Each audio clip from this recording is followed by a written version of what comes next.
my name is Suba Gurwal and I'm a math expert. And today we're going to go over how to teach making different combinations of coins.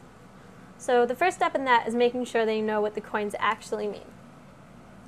So of course the quarter would be 25, dime would be 10, penny is going to be 1, and the nickel would be 5.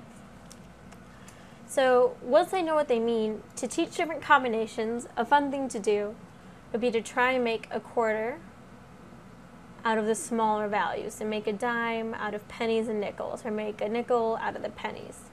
And try and use the pieces we already have to make up the 25, because not only does that get us in the habit of combining coins, it also reinforces the value of the coins that we have. So for example, if I gave someone a dime, how would I make that out of pennies and a nickel? So it would be like 5 pennies, 1 nickel.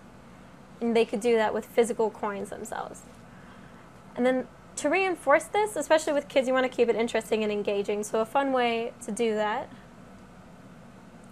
is to play a shopping game, where you could bring in certain food items like candy or cookies, and then you could have a price and give them money, and they would have to tell you how much change they would need back in order to get that candy. Or another idea for a game is kind of like a coin race,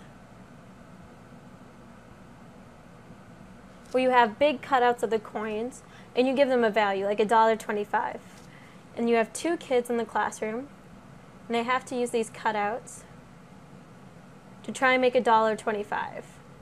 And then you can look at how they both got to that value, what kind of coins they used, did one use more quarters than the other, how did they combine it, discuss that, and of course the first person who gets $1.25 is going to win some kind of a prize. And that's how you teach kids combinations of money. My name is Suba Gurwal, and thank you for taking an interest in math.